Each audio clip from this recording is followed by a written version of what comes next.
troisième grande fonction transversale, regroupée sous ce qu'on appelle un construit, c'est un petit peu différent du système attentionnel, du système mnésique que nous avons vu tantôt, dans la mesure où là, les théoriciens, les modélisateurs ont regroupé un certain nombre de fonctions, donc dites de très haut niveau.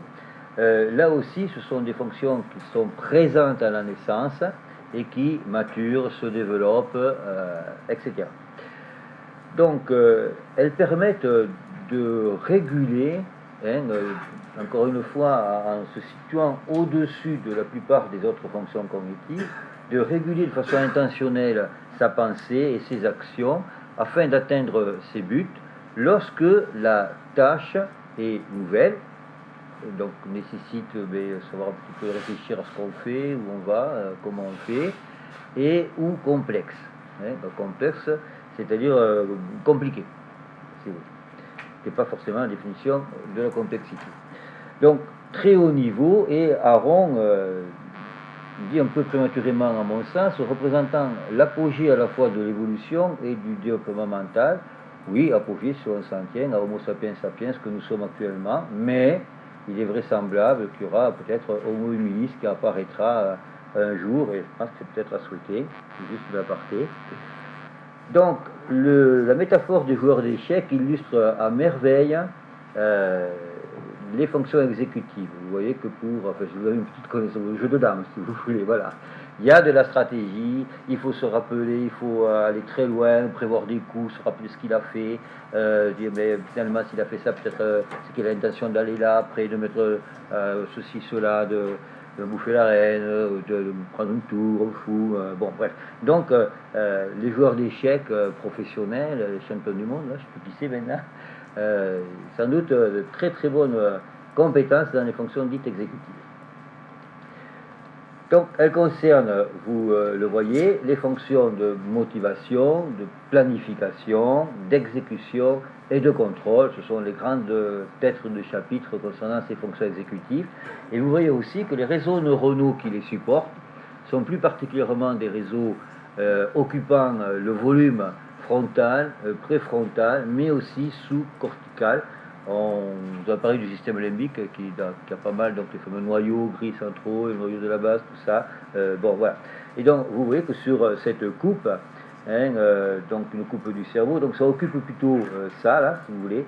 Alors, très souvent, on va parler après, donc ici, vous avez le dorsolatéral pour le lobe frontal. Là, ici, vous avez l'orbitofrontal. Orbitofrontal parce qu'il y a les orbites, tout simplement. Et donc, si vous prenez le cerveau, que vous le retournez comme ça, que vous mettez en long, et que vous faites une coupe frontale, ici, donc, sur cette face-là, vous avez tout ce qui concerne l'autogénération des comportements. Sur cette face-là, donc, plutôt dorsolatéral, les processus cognitifs. Et sur cette face orbito-ventrale, les processus affectifs et la motivation. Ça pour vous dire que là aussi, à propos des fonctions exécutives, les substrats neuronaux, les réseaux neuronaux distribués à grande échelle qui supportent ou dont les propriétés sont ces fameuses fonctions exécutives sont distribués sur l'ensemble du cerveau. C'est un petit peu compliqué.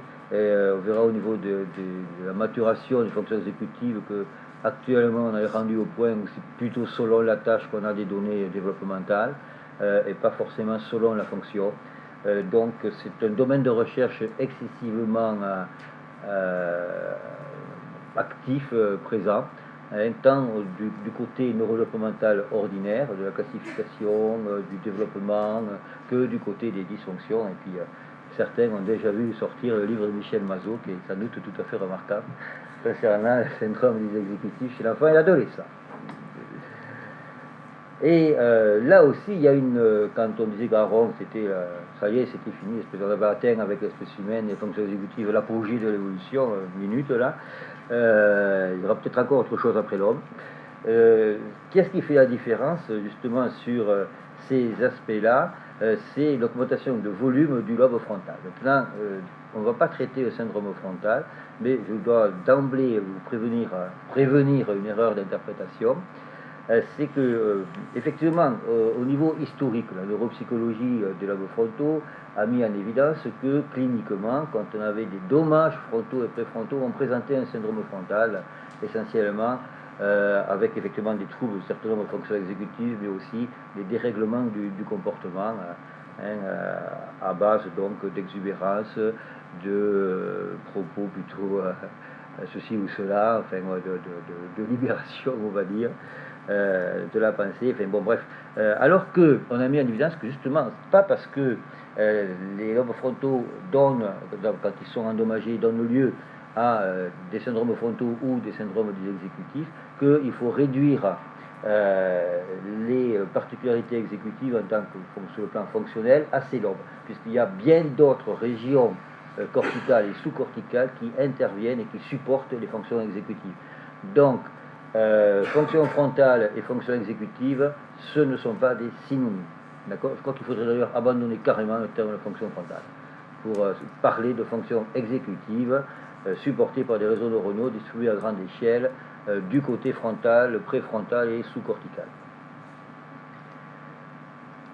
L'analogie qui nous a semblé la meilleure est celle donc d'un chef d'orchestre. Vous connaissez la composition d'un orchestre, vous avez les cordes, vous avez les percussions, vous avez les vents, et encore dans les cordes, vous avez les violons, les altos, de l'autre côté les violoncelles, les contrebasses, dans les percussions c'est pareil, les instruments à vent, pareil. Et donc qu'est-ce qu'il fait le chef d'orchestre? Bon, ben, il a une partition et puis tout d'un coup il va faire démarrer une flûte, il va faire démarrer un hautbois, il va lancer les percussions, il va faire démarrer le violoncelle, il va faire, etc. Donc il va faire rentrer des corps d'instruments, il va les moduler, au piano là, ou au contraire fortissimo, il va les arrêter, il va faire démarrer d'autres, voilà, d'accord, le chef d'orchestre, il va finalement, comme son nom l'indique, mettre du lien entre tous les instrumentistes qui jouent des partitions toutes différentes. C'est pour ça que je vous dis que c'était transversal, fonction exécutive. Ça va intervenir sur l'ensemble des autres fonctions, et on les appelle aussi des fonctions intégratrices, puisque effectivement il faut que toutes les autres fonctions cognitives, enfin celles qui sont mobilisées dans une tâche, travaillent de manière harmonieuse. C'est un petit peu la caractéristique. Et ça, on en a besoin quand la tâche n'est pas routinière. Comme vous disiez Michel ce matin, si la tâche est automatisée, on n'a plus besoin de fonctions exécutives qui va contrôler, qui va planifier, qui va rétro-contrôler, ça va se faire tout seul et de façon totalement inconsciente, implicite, le processus va se dérouler. On parlait du geste notamment, une fois que le pianiste a pris son doigté par cœur, qu'il connaît tout par cœur, là, il peut interpréter véritablement le morceau. Tant qu'il est dans savoir où je mets les doigts, là, et, ça ne va pas le faire, du point de vue de l'interprétation. D'accord ? Voilà, donc c'est un petit peu pareil. Donc c'est important quand il y a des décisions à prendre. Bon, mais c'est bien quand même de regarder un petit peu ce qu'on fait. Donc, elle concerne l'inhibition des automatismes, les fameuses routines, le choix, mise en œuvre des stratégies pertinentes, souplesse, unité mentale. On va les reprendre d'un détail, ne vous inquiétez pas. Juger ensuite du résultat pour corriger, changer de stratégie, enfin, etc. Donc, 3 baguettes pour diriger la symphonie. La baguette de l'attention sélective, choix d'une cible, orientation, réorientation, maintien de l'attention endogène. La mémoire de travail, mise à jour, vider et remplir de façon permanente, et la baguette de planification de l'action. Dans les fonctions exécutives, on a tendance à considérer que seul le point 3 en ferait partie. En réalité, vous avez vu que le système attentionnel a une dimension exécutive, le système attentionnel de supervision, et le contrôle attentionnel de l'activité. Et dans le système de mémoire de travail, vous avez l'administrateur central, qui est la partie exécutive du système mnésique mémoire de travail. Donc, l'attention et la mémoire de travail font partie intégrante, à mon sens, des fonctions exécutives, et on ferait bien de les intégrer définitivement. Ça éviterait quelquefois quelques controverses théoriques, peut-être certes fécondes, mais quelquefois inutiles. 6 dimensions. Alors, on a été obligé de faire rentrer dans des ballons, des triangles et autres, mais il n'y a pas de hiérarchie entre les lignes. Il n'y en a pas qui sont au-dessus ou des autres ou autres. Donc, on a vu que vous avez toutes sont en interaction les unes avec les autres, comme vous le voyez ici. On a donc l'inhibition de la réponse, on a le contrôle de l'interférence, on va voir ce que ça veut dire, la flexibilité cognitive, la mise à jour de la mémoire de travail, la planification de l'action et la fluidité mentale. hein, on en a vu déjà au moins une, hein, fonction de mise à jour de la mémoire de travail. Donc fonction intégratrice, pour réaliser un projet, comme construire un château avec des Lego, et bien vous voyez qu'il faut imaginer le château, il faut planifier son action, le choix des Lego, enfin, etc., ou du mécano. Ensuite, il faut passer à l'acte, l'exécuter, et après, il faut évaluer le résultat. Si on a bien fait un château, qu'on n'a pas fini par un bateau à voile. Donc, le plan, on passe en revue les 6 principales fonctions exécutives classiquement considérées actuellement par différents auteurs. C'est un consensus, mais il y a d'autres qui rajoutent plein de trucs, hein, ou au contraire qui disent non, il n'y en a que 3, enfin bon, etc. Hein. Après, on verra les aspects développementaux et ensuite donc les syndromes des exécutifs très rapidement. L'inhibition de la réponse, de quoi s'agit-il? Il s'agit principalement donc de l'inhibition de réponses non pertinentes relativement à l'objectif de la tâche. Donc, arrêt d'une réponse déjà initiée, c'est-à-dire je veux saisir ce gobelet et je me rends compte que si je le saisis comme ça, comme il est plein d'eau, je vais le renverser. Donc, je suis capable d'arrêter mon geste. Ou alors, je veux saisir mon gobelet qui tout à l'heure était rempli d'un café ultra brûlant. Je me rappelle brusquement que le café est brûlant, oups, donc j'y vais plus doucement et puis juste le prendre par là. Donc c'est ça, l'arrêt d'une réponse initiée, c'est dans la planification, l'organisation du geste, la partie cognitive dont Michel vous a parlé tout à l'heure. Hein, vous voyez que donc il y a un contrôle d'une réponse qui est partie et on est capable d'arrêter. Là, dans le TDAH hyperactif impulsif, ça fait défaut là. La main est partie, ah je vais brûler, ah c'est terrible, là oui ça brûle. Et voilà. D'accord, et il est fait par exprès. Bon, il a un problème dans l'arrêt d'une réponse déjà initiée.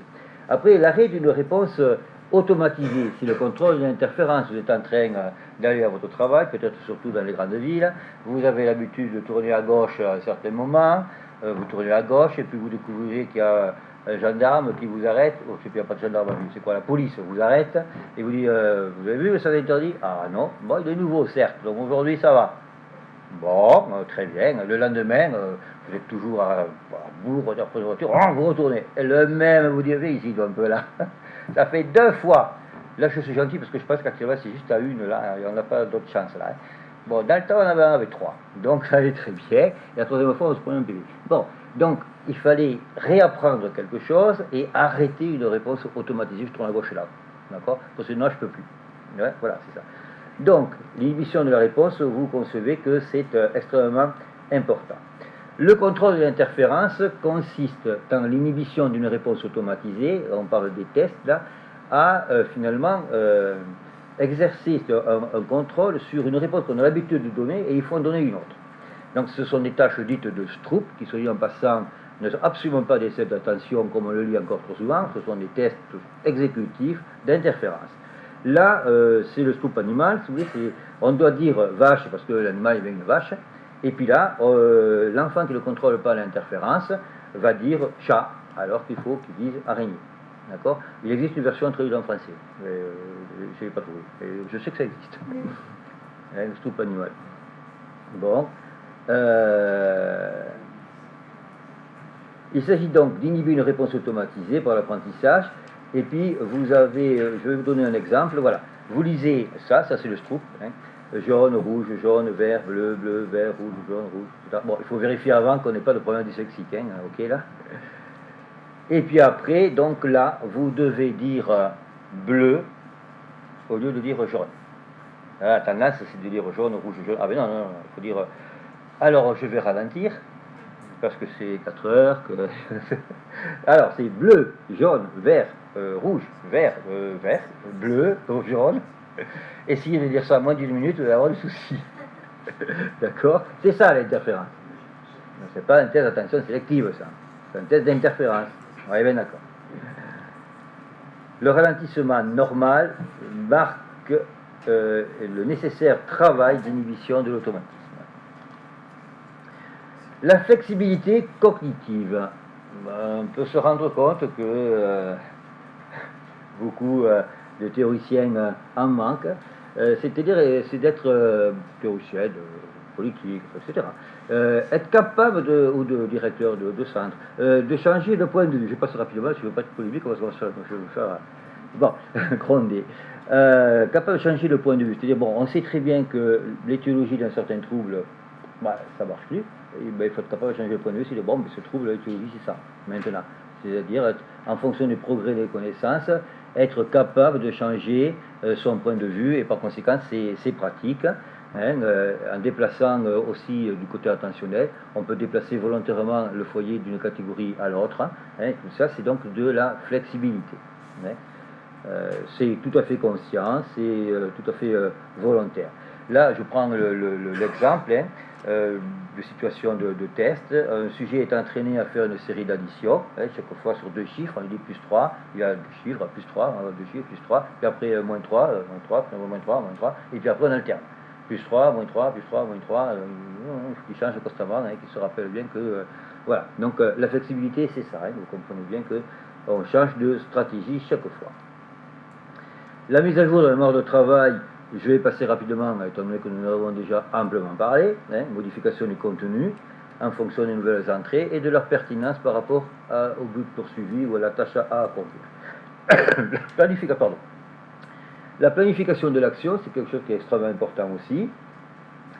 Si vous ne planifiez pas ici, excusez-moi, voilà, votre itinéraire, si vous ne passez pas d'un versant à l'autre, je pense que vous allez avoir du souci rendu sur cette arête-là. D'accord? Il vaut mieux passer là, de ce côté-là, vous avez moins de chances de dévisser. Donc c'est construire mentalement un plan et de séquencer ses actions en vue de la réalisation d'un objectif. Donc ces fonctions de planification, elles sont extrêmement importantes et vous les trouvez partout, chaque fois que la tâche est nouvelle ou que la tâche est complexe. Vous comprenez bien pourquoi. Il faut séquencer, s'organiser, planifier, et là aussi, on a des dysfonctions bien précises que l'on peut être capable de mettre en évidence.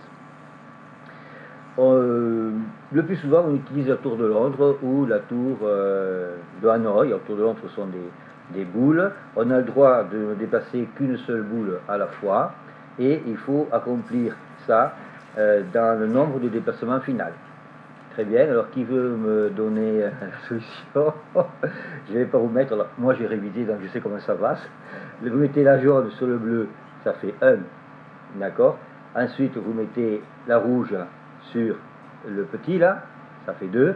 Là vous n'avez plus rien, vous êtes bien d'accord ici. Par conséquent, vous prenez la jaune que vous aviez sur la bleue, vous la mettez en bas. Après vous mettez la bleue, vous la mettez sur la jaune. Et après vous allez chercher la rouge, vous la mettez sur la bleue. Si tout le monde a suivi, ça fait 5 déplacements. Ok, voilà.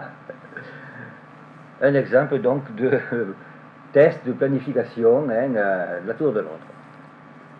La fluidité mentale, la générativité, c'est la compétence exécutive, la compétence cognitive des artistes, des créateurs, c'est-à-dire capables d'imaginer, de créer à partir de l'existant. On va penser à autre chose, parce qu'il n'y a que 7 notes quand même dans la musique là. Avec 7 notes, vous imaginez tout ce qu'on fait comme mélodie, ou non-mélodie quelquefois, mais bon, voilà, tout ça dans un laps de temps déterminé. Alors, oui, c'est l'image là de la tourmente. Donc c'est une capacité cognitive extrêmement importante en situation de test. Très souvent on a la condition de fluidité sémantique, comme on dit, c'est-à-dire donnez-moi le maximum de noms d'animaux, de noms de fruits et légumes en 1 minute. Voilà, alors allons-y. Et puis donc la condition phonologique, bon, tu vas me donner le maximum de mots qui commencent par me, qui commencent par ce, qui commencent par ce que vous voulez. Et très souvent, vous vous rendez compte que justement, par rapport aux problèmes de phonologie, vous parlez Michel ce matin, vous constatez que la condition sémantique est parfaitement réalisée, alors que la condition phonologique, là, ça coince complètement. Et donc, ça vient confirmer des problèmes phonologiques dans les problèmes dyslexiques, et donc dyslexie phonologique, syntaxique, donc voilà, d'accord? Donc, c'est important aussi. On a, sur le plan visuo-spatial, pareil, des dessins, des points. Il faut relier de manière différente les 5 points dans un laps de temps déterminé et en faire donc le plus possible. L'inhibition, donc, ça fait partie, là aussi ça ressemble à ce que vous parlez ce matin en termes de théorie de la pensée, sauf que c'est l'enfant lui-même qui est sur la sellette. Voilà. Et donc, c'est l'erreur, la fameuse erreur A non B, mise au point par Jean Piaget à son époque. Donc inhiber la réponse prépondérante. Ben non, là, le jouet, il n'est plus sous l'orange. Tu vas quand même le chercher sous l'orange, mais il n'est plus. Alors ça, c'est 2 ans, etc. D'accord?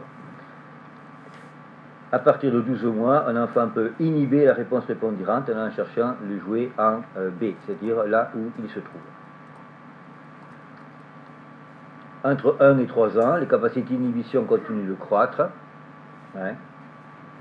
On le voit notamment dans sa capacité à différer une récompense.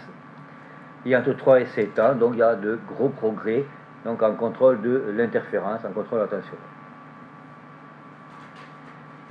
Jusqu'à l'adolescence, et on l'a vu un petit peu ce matin, être inscrit, ce sont des fonctions là, qui maturent plus tardivement que les autres, tout simplement parce qu'on n'en a pas parlé, mais enfin bon, la myélinisation du système nerveux, si vous voulez, va de l'arrière vers l'avant. Donc les fonctions qui occupent les volumes cérébraux antérieurs sont myélinisées, donc fonctionnellement adéquates, le plus tard que les autres. Enfin, c'est tout simplement ça.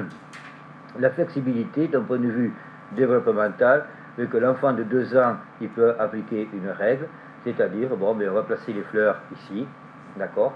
À 3 ans, il peut réfléchir à 2 règles, et alors fleurs ou voitures, alors il met les fleurs ensemble, il met les voitures ensemble, et à 4 ans, il est capable finalement de sortir de la rigidité de règles qui seraient comme incompatibles, les fleurs et les voitures, pour dire, bon, ben, je vais utiliser un 3e critère, là je vais mettre tout ce qui est rouge, que ce soit fleurs ou que ce soit les voitures. Et ça, c'est pas avant 4 ans. C'est-à-dire, on va vers les capacités d'abstraction, de conceptualisation, qui sont effectivement entre 3 et 4 ans dans un palier développemental très, très important. Toujours dans les données développementales, on a vu que la mémoire de travail, donc à 6 mois, les bébés se souviennent de l'endroit où ils ont vu disparaître un bébé, des bonbons, des œufs de chocolat, rappelez-vous tout à l'heure, on en a parlé. Et vers 7 mois, ben, elle se développe de plus en plus pour atteindre vers 6-7 ans la découverte de la stratégie de répétition. Tiens, si je me dis, ma mère, qu'est-ce qu'elle me demandait? Bon, des œufs, du chocolat, du pain, des œufs, du chocolat, du pain. S'il arrive à l'épicerie avec des œufs, du chocolat, du pain, il va ramener des œufs, du chocolat, du pain. Si c'est pas, mettons que la liste est un peu plus longue, il va ramener le chocolat et puis peut-être les œufs pour faire une crème. Et puis voilà. D'accord? Donc, la mémoire de travail augmente ensuite régulièrement pour atteindre son apogée à 25 ans. Bon, la planification, un re-exemple Tour de Londres, là, progression constante de 6 à 12, 13 ans. Donc vous voyez qu'avant 6 ans, la planification, c'est pas très fort, c'est pas le fort de l'enfant. Bien sûr, il y a les prémices, puisque ce sont des données présentes à la naissance, mais bon, on ne peut réellement en voir les manifestations concrètes, en voir la réalisation qu'autour de 6 ans, et puis après, donc, ça va à peu près jusqu'à 12-13 ans pour la maturité fonctionnelle. Alors, mauvaise nouvelle, jusqu'à une avancée d'état des connaissances, mauvaise nouvelle pour certains d'entre nous. non, je suis pas d'accord, je suis d'accord non plus. Je suis pas d'accord non plus. On voit que autour de 40-50 ans, c'est parfait là, puis après, il va falloir travailler très fort. Mais je m'inclus dedans, je travaille très fort. Alors, les troubles. Non, c'est vieillissement cérébral. Mais on peut l'entraîner. On peut le ralentir, le vieillissement. Mais attention de ne pas vous faire piéger par les programmes japonais ou autres, là. Le brainstorming, je sais pas quoi, comme le nom coach, là, la kiné du cerveau, je sais pas quoi. Non, pas bien du tout. L'entraînement cognitif, oui. Le surmenage cognitif, non. 2 types de troubles neurodéveloppementaux. Donc le syndrome des exécutifs et le TDAH, du type hyperactif impulsif, d'ailleurs essentiellement, mais non, de type aussi DA, enfin, etc. Voilà. Donc nous en avons suffisamment parlé pour qu'on glisse là-dessus. Fonctions exécutives, donc dans les conclusions, ce qu'il faut retenir, ce sont les fonctions qui interviennent lorsque la tâche est complexe, lorsqu'elle est nouvelle. C'est un construit au sens où c'est un regroupement de différentes fonctions cognitives, chef d'orchestre, qui interviennent dans la régulation, la modulation des autres fonctions cognitives ou participation. Elles concernent la planification, elles concernent donc les stratégies de résolution de problèmes, les changements de point de vue, la créativité, etc. Hein. Évidemment, le système attentionnel et la mémoire de travail sont partie prenante là-dedans. Et parce qu'apprendre, bon, c'est stocker, c'est comprendre, c'est organiser. Hein. Et tout ça, bon, ben voilà, il faut éviter donc les doubles tâches, il faut éviter donc de rester sur des routines qui ne sont pas pertinentes. Bref, on décline là dans ces conclusions ce que vous avez bien retenu. Et pour reprendre un mot d'Olivier Houdet, grandir c'est inhiber. C'est un petit peu vrai, c'est pas que ça, etc. Mais enfin bon.